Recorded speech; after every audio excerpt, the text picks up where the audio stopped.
Hi, everybody, and welcome to Mark Overanalyzes Film. Except today, I will not actually be overanalyzing a film. I'll be overanalyzing the HBO series Succession, created by Jesse Armstrong.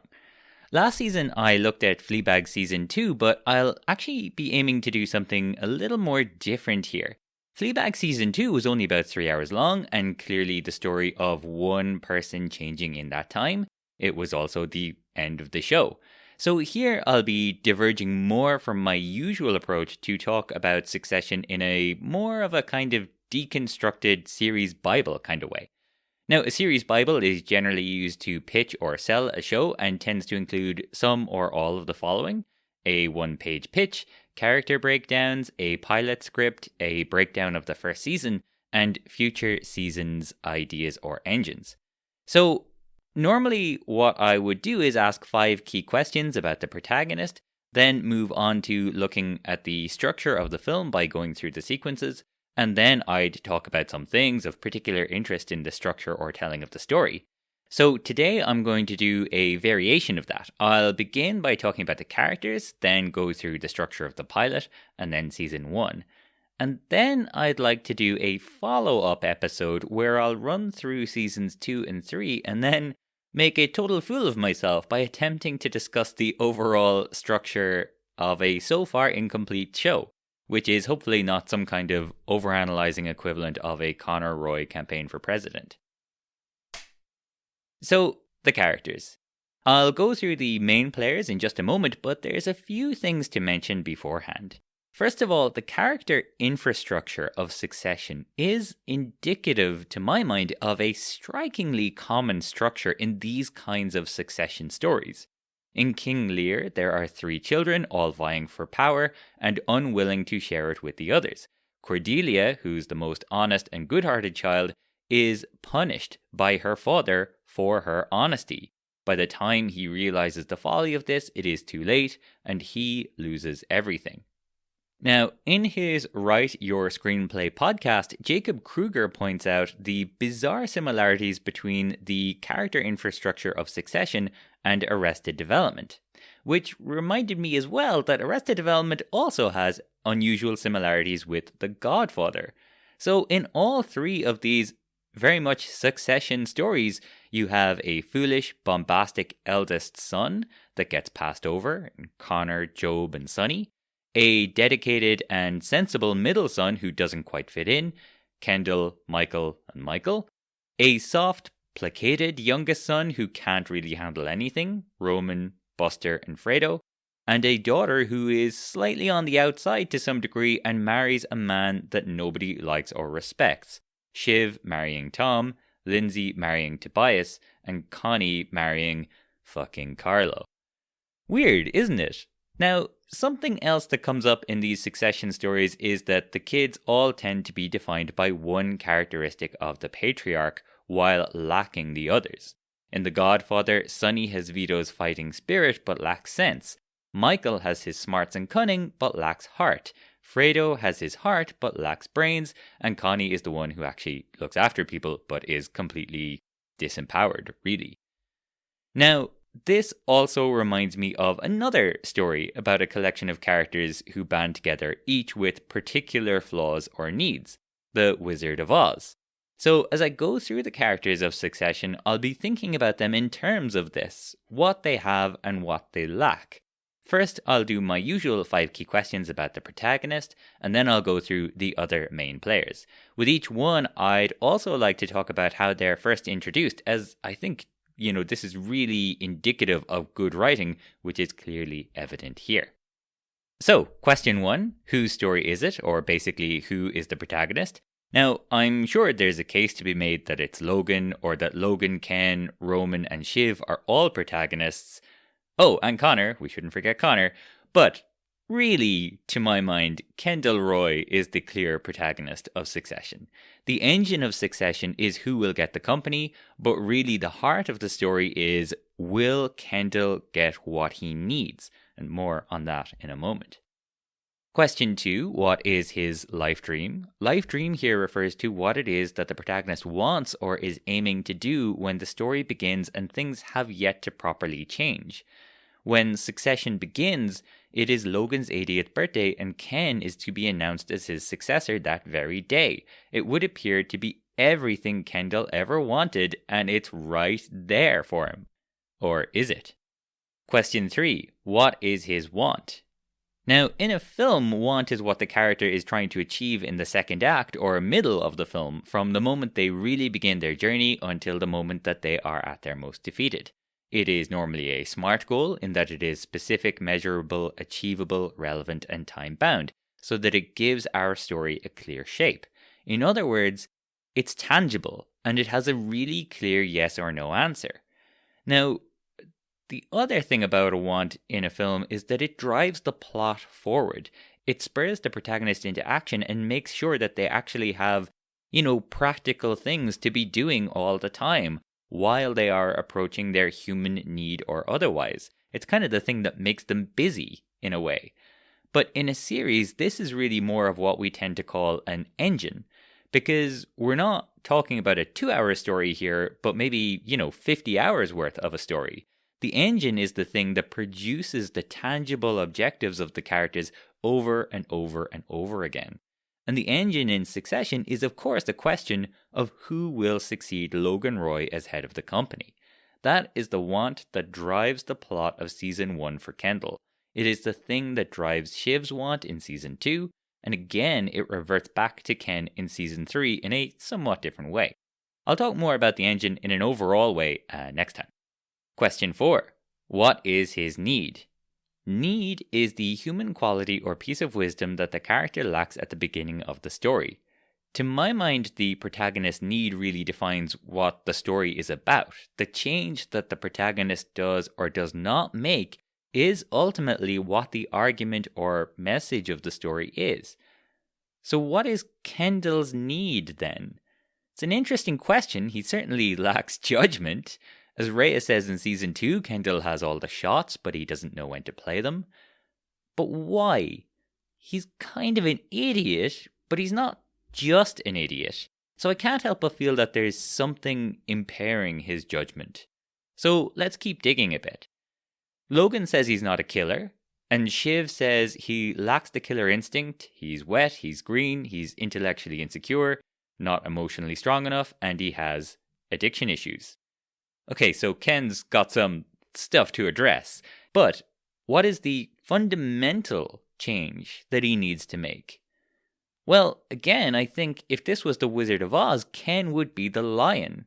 Shiv's idea that he is insecure really rings through. When we are introduced to Ken in the pilot, he's a hodgepodge of coping mechanisms to overcome his own insecurity. He's pumping himself up listening to hip-hop in the car, then made to look ridiculous when it's shown what he actually looks and sounds like doing so. White, New York, you make it happen. Brownstones, water towers, trees, skyscrapers, prize fighters and Wall Street traders. We come together on the subway cars. What's up, man? We're here, Mr. Roy. This is it. This is the day we make it happen, Fikret. You're the man, Mr. Roy. You're the man.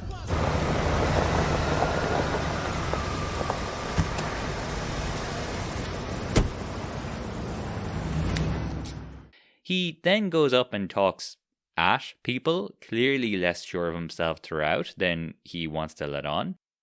Ken has been decimated time and again by his tyrant father, and so he really needs the courage of his convictions, not to take his father's place, but to truly become his own man. Every time I see Ken, I think, okay, he's either decimated or he's overcompensating. I think really that is the underlying question of Succession. Can you truly move past an abusive tyrant of a parent like Logan Roy? To my mind, to end satisfactorily, Succession will have to answer that question one way or the other. Will Ken move past the need to impress and or serve his father, or not? The fifth question is, does he get what he wants and or what he needs? But of course at this point, we don't know that.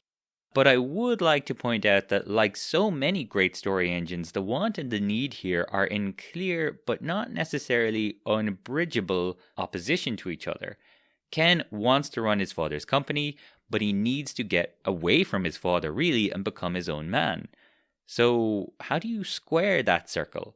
It's hard to know, and that provides massive amounts of fuel for our engine.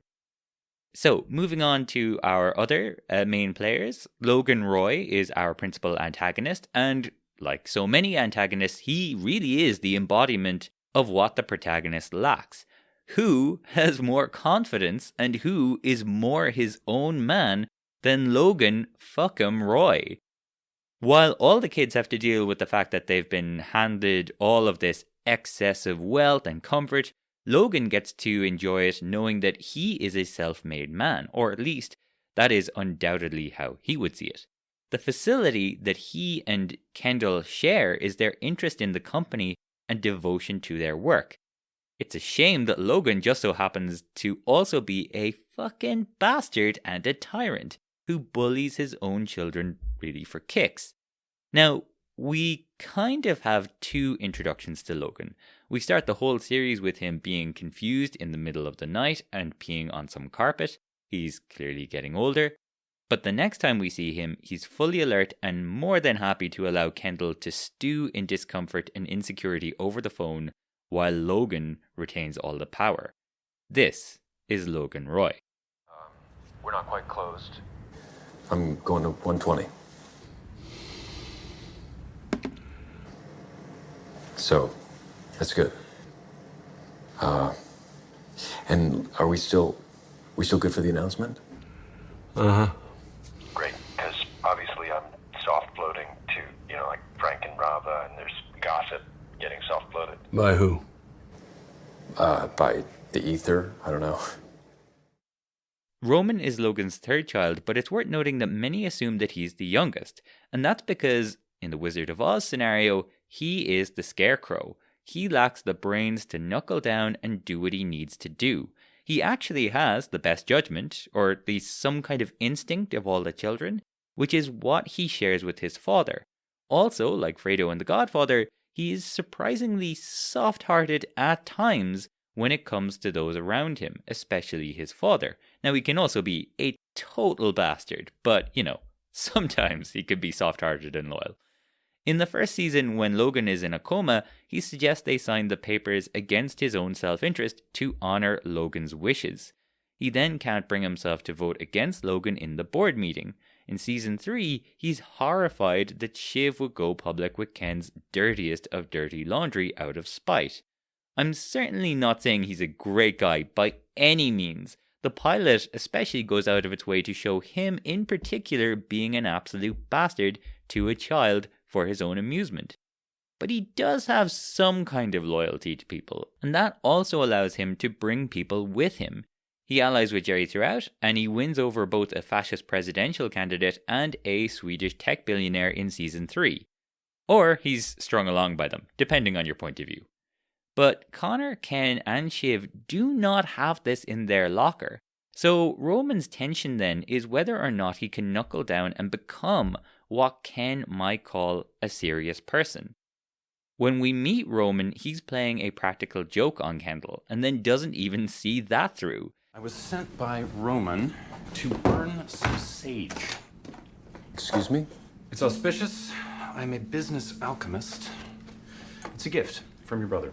Will it set off the smoke alarm? Not usually. Not usually? Well, that hasn't... Hey, motherfuckers. Roman. My guy? Are you saging? Well, we're concerned about the alarms. Ooh, right, yeah, the bad juju. I know I can use essential oils. Oh, I think just fuck off, thanks. He says he's so over being in the company and mocks the whole thing, but is soon reporting to Logan with surprising insight into the situation before jockeying to be made COO.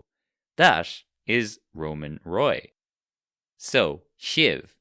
I have to admit, Shiv is the one who annoys me the most out of the children. As Rhea says, she thinks she's smarter than she is, and she is just so entitled. I mean, they all are, of course, but she consistently believes that she can play a kind of realpolitik with people, and then she's appalled when they play it back at her. Now, something in this is what she has of her father. Shiv is probably the real so-called killer in the family. Some would say she's the smartest, but on that front I'm really not sure. She definitely thinks she's smarter than she actually is, but her real failing is that she's the Tin Man and lacks any real heart. Or at least her defenses are so piled up that she can't access it. Unlike Roman, she cannot bring people along with her because frankly, why would anyone go along with her? She's guarded, dismissive, and selfish. At least with Ken and Roman, you can kinda see through their fragile egos. When Ken goes for the top job in episode 2, Roman's pretty clear that he wants the top job. At least that's a position. Shiv obviously wants the top job, but she won't admit to it. Instead, she keeps spouting pretty much nonsense, or actively states the meanest thing that anyone says about Kendall to Kendall. And then she doesn't even own up to it. She says she's mimicking what someone else would say. Then again, in her defense, she is the one who gets closest with her father most consistently, because keeping your distance and playing hard to get is the best way to get Logan's attention and affection. But again, why would anyone else ever side with her? She's got no heart. And I haven't even gotten to her treatment of Tom yet. And this is really the personification of her tension or need. Can she be unselfish? Can she be vulnerable and love openly? Could she let Kendall or Roman be top dog in the company and not get pissy or jealous about the fact that she is obviously so much smarter than them? And most importantly, could she ever truly love Tom as an equal? When we first meet Shiv, she's being typically Shiv. She is openly dismissive of corpse speak while being very much a part of that world.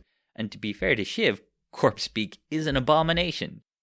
Tom explains the corpse speak to her, because that's his role, and she is then uninterested in Tom's panicky neediness over what to buy Logan. This is Shiv, and also Shiv and Tom's relationship in a nutshell. When were you going to look at that speech? I'll be back on Sunday night, so I'll look at the speech again, okay? But his office wants the poll numbers by the pre-kend. The pre-kend? What the fuck's a pre-kend? Pre-kend is Friday. If he wants them by Friday, can he not say Friday? Thursday lunch through Friday afternoon is the pre-kend. Oh, fine. Get ready to look at the numbers. Shiv. It's a fucking disaster. I gotta strategize my gift. What can I get him to love? I don't know, my dad doesn't really like things. He doesn't like things? No, not really. To my mind, these are the main players, but we do also have a kind of secondary group of Connor, Tom, and cousin Greg. Now, Connor lacks most things, but he does actually have something of his father that the others lack. In spite of everything, Connor has his father's sort of unshakable sense of self-importance. Like his father, he's genuinely interested in capital H history. Unfortunately, like his father, he also believes that he very much has a place in that history. Which is why when we meet him, he's informing a young child that the end of civilization is coming, and that's why he has a ranch with its own water supply. This is Connor. Tom and Greg are then coupled together as the show's clear comedy B-plot. They are an interesting corollary to Arrested Development's George Michael and maybe Funke in this respect. Never more so than when Tom suggests he would dress Greg up as a woman and marry him in a heartbeat. But they are both at the whims of the more senior family members. Tom is totally dutiful and subordinate to Shiv in particular, at least to begin with, but then a complete bully and jackass to those below him, which is just a lovely trait. Greg is then something of the everyman in the show. He is the one who gets to have the wealth of the family and the trappings of said wealth explained to him for the benefit of the audience. He also, more than anyone, shows just how fast and completely this wealth could corrupt someone and turn them into some kind of parasitic hanger-on. So when we first meet Greg, he's smoking weed in a beat-up car, then throwing up inside an animal suit at a theme park, then making up a pathetic excuse to his own mother about how he got fired. I sort of screwed up. Well, like, not me, actually, but this kid... Greg. This kid smoked a joint in my car. A kid? Like this hitchhiker kid that I picked up this morning, like earlier this morning, because it was raining and I didn't want to I didn't want him to get sexually assaulted. Greg, Before I can even say anything, what the fuck? aggressively Takes out have you ever seen a doobie? and Greg is something of an everyman, but also a total screw up, and perhaps most importantly, a completely spineless liar. This is Greg. So, now that we have something of an understanding of the characters, their needs, and how they're introduced, I'd like to have a look at the story structure of Succession. One of the biggest influences on my understanding of story is John York and his brilliant book, Into the Woods, and in that he makes a compelling case for the idea of what he calls fractal structure.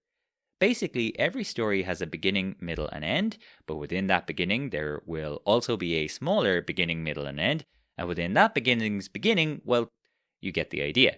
So, I will have that very much in mind as I first look at the pilot and then at the wider Season 1. And again, I'll certainly have it in mind next time when I examine the overall structure of the series so far. So, the pilot. The pilot here works like any story would. Ken is our protagonist and the mini first act is his first attempts to buy Vaulter. The inciting incident, or the event without which our story as it is would not happen, is Vaulter's CEO Lawrence turning his offer down. When he lies to his father about the deal, this triggers the second act, as we wonder something like, will Ken be able to impress his father by buying Vaulter? This then leads to the refusal of the call sequence, where Ken is unsure of himself in evaluating Vaulter, while also leaning towards not going to his father's 80th birthday party. Then there's the first unconscious move towards his need, where he foolishly trusts Logan and signs the papers without lawyering them. Logan would have lawyered them. But Logan has gotten what he wants at this moment, so he is momentarily nice to Ken. And so Ken accepts the call and in the next sequence attends Logan's birthday party.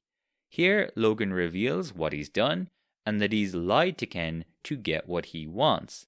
This leads to the episode's midpoint, or Ken's first conscious move towards his need. He confronts Logan about fucking him over. And it's not often you kind of think, fuck it, just hit that old man already. But, I'd say a lot of people feel that way in this moment. But this is the honeymoon sequence, and Ken is still better than his father, so he doesn't. Now I should note that Logan tells Ken and us why he seems to have had a change of heart. Lawrence talked shit to Ken, and because Ken tried to keep it semi-professional, Logan thinks he bent for him. Whether or not this is the real reason Logan has delayed retiring, or just an excuse, it would appear that Ken not telling Lawrence some version of to go fuck himself is the inciting incident for the entire series, or some kind of inciting incident for the inciting incident for the entire series. Anyways, this confrontation between father and son then gives way to the bridge from the honeymoon to the low point. Kendall reverts to his bad habits. He talks at his siblings, trying to convince them to give him what he wants without admitting that this is at least largely driven by self-interest. The siblings immediately call bullshit on what is obviously bullshit, and Kendall is left with little to cling to. So he hits his low point. He gets a call, leaves his family to go back to the takeover bid, and then calls a reporter to dish background dirt on Logan, just like Logan would do. There's then a false resolution where things appear to go well for him business-wise before the eventual true resolution kicks in. Logan has a stroke, and Kendall gets to be told by a business partner who hates his guts and tells him out of spite. And then Kendall sits alone and away from any and all family as he takes the devastating news in. So the structure of the pilot pretty clearly follows our typical story structure, but what about the seasons? Well, we'll begin by looking at how it works in Season 1. So in Season 1 we have an inciting incident for the season, and really the whole series, at the end of the episode, which is that Logan has a stroke right after reneging on his plans to retire and appoint Kendall as his successor. In a series, the inciting incident has to happen in episode 1 really, so that the audience knows what the whole show is actually about. They need to see the trigger in that first episode. Then episode 2 here acts as our second sequence, where the protagonist scrambles to react to the inciting incident and begin their journey. So Act 1 ends at the end of episode 2, where Kendall and Roman have taken over the company as CEO and COO respectively, right as Logan comes to.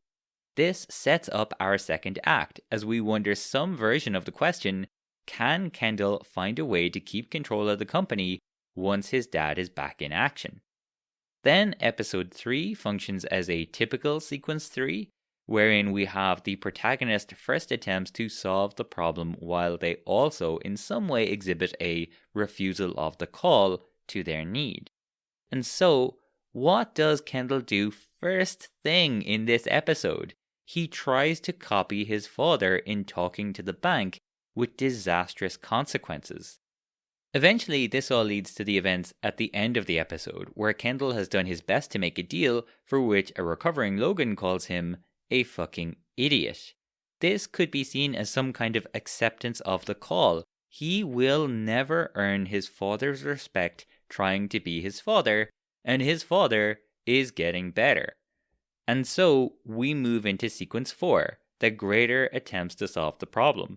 This is episodes 4 and 5, where Kendall starts experimenting with what will become his need. He tries to play ball with his father while asserting his own authority, or attempting to, with Stewie, and Logan pees on his carpet in response. Then Logan becomes convinced that Ken and Roman are planning to Goneril and Regan his King Lear at a gala, so he gives a speech at the end to declare that he is back. This then leads to Logan floating the idea of sending Kendall back to Asia at the start of the next episode, which honestly sounds amazing. I mean, Ken has kids, but it's not like he ever actually spends time with them anyways. But Kendall doesn't think it sounds amazing, so after Logan has an odd incident with coffee, Kendall convinces himself that the old man is not all there and must be pushed. And it just so happens that this will give him what he wants. So we're clearly approaching our midpoint here, or the protagonist's first conscious step towards his need. And so at the end of episode 5, exactly halfway through the series, Logan hits Kendall's child, and Kendall finally stands up fully to his father. This happens a few times, by the way, as often Kendall will step up when his family is threatened by Logan. In season 2, completely under Logan's thumb, he suddenly shows some backbone when Logan hits Roman. Anyways, for now, we've had season 1's midpoint, and so we enter episode 6, which is our 5th stage, the honeymoon sequence. Here, the protagonist begins to act in accordance with their need, and things appear to go well for them. And so, Kendall acts in a way that his father doesn't. He plays nice with others, he already has Frank and Jerry on board for a push, and he spends episode 6 shoring up the other votes. Unfortunately, his lack of judgment, courage, and straight up luck comes back to bite him. He gets stuck in traffic, so he can't physically be at the board meeting, and Logan refuses to play by the rules in his absence and intimidates the others into not voting against him. It's pretty pathetic all the way around, and signals the end of the honeymoon period, as Kendall is now fired, and things do not appear to be going well for him anymore. This leads to the next stage, episodes 7 and 8, the bridge from the honeymoon to the low point. So, again, Kendall's lack of courage, conviction, and judgment comes back into play here. He's accused of relapsing, then fails to convince Rava that it's not true. By the way, I actually think Rava is the absolute weak link of this series. I kind of feel sorry for the actress because she does her best, I think, but she's just such a terrible, typical wet blanket love interest character for the protagonist. I have no doubt she's meant to have it tough, but she's so passive aggressive and snide to Kendall every single time they meet, and the writers never give her anything else to do other than point out just how deluded or misjudged Ken's behavior is. It's a shame when so many other characters are so well realized. Anyways, Kendall ends up actually relapsing. Only then can he stand up to Logan, and by becoming more like Logan. At the end of episode 7, he dismisses Logan's childhood abuse, almost causing a physical altercation. In episode 8, he descends fully to his low point then. At Tom's bachelor party, he learns that he can't escape his family name when he's rejected by an artist collective for being a Roy, and so Kendall decides to go all in. At the end of Act 2, or at the low point, the protagonist generally no longer believes in the counter-argument to his need, but the attainment of that need seems impossible. So there's nothing to believe in anymore, which leads to a total loss of purpose. So here, Kendall attempts to intimidate and shoves his little brother, spreads tabloid-esque rumors about the artists who rejected him, and signs a deal with Sandy and Stewie to launch a takeover bid of the company in order to tear half of it down. So here, at the end of episode 8, we appear to have an answer to that Act 2 tension. Kendall will find a way to take control of the company. Unfortunately, it would appear that his way to become the new boss is to become the exact same as the old boss. And this is the low point of Season 1. He can't stay under the thumb of his father, but nor can he really become his own man. No longer believes in the counter-argument, but the argument seems impossible. And so we enter Episodes 9 and 10, Season 1's Act 3. Episode 9 acts as our false resolution, where everything sets up for Kendall. Logan begrudgingly leaves the States to come to Shiv's wedding, but Kendall's insecurity begins to get in his way again. He approaches Frank to seek assurances about being made CEO, which lets the rumor out. And so the takeover bid is accelerated to the wedding day itself. It's now make or break, but Kendall has everything going for him, in theory. And so we enter episode 10, our true resolution. And Kendall fucks it. He tells Logan because he has to, Logan tells the kids, then Kendall has to confront all of the family. And in front of everyone, Logan twists the knife where he knows it will hurt. Again, Ken's need is courage and conviction, right? To become his own man. And so, Logan tells him that he doesn't have it. Not for the real world, it's just not in him. And this really gets to Kendall. So he goes back to his coping mechanisms. He needs a cocaine straightener. And in pursuing this coping mechanism fairly desperately to boost his ego, he gets into a road accident with a kid, and the kid drowns. And again, here we have a mini false resolution within this episode, where it seems like Kendall might just be able to put it behind him and get away with it. But of course he can't. Logan finds out and uses it to reconcile with his son. Kendall lacks the courage to face up to a terrible accident that has befallen him, which is of course at least partially his fault. And so season 1 ends with a major downer ending. The rich cover up their mistakes, and Kendall is more at the mercy of his father than ever, because when push came to shove, Kendall did not have the courage necessary to do what was really needed. This has been Mark Overanalyzes Film on Season 1 of Succession. This is something of a two-parter, so I'll be back soon with Seasons 2 and 3 and a look at the show so far overall. A special thanks to Mary-Kate O'Flanagan and also Ailish Kent, who taught me everything I know about film and TV, including these methods. Thanks for listening, take care of yourselves, and see you soon.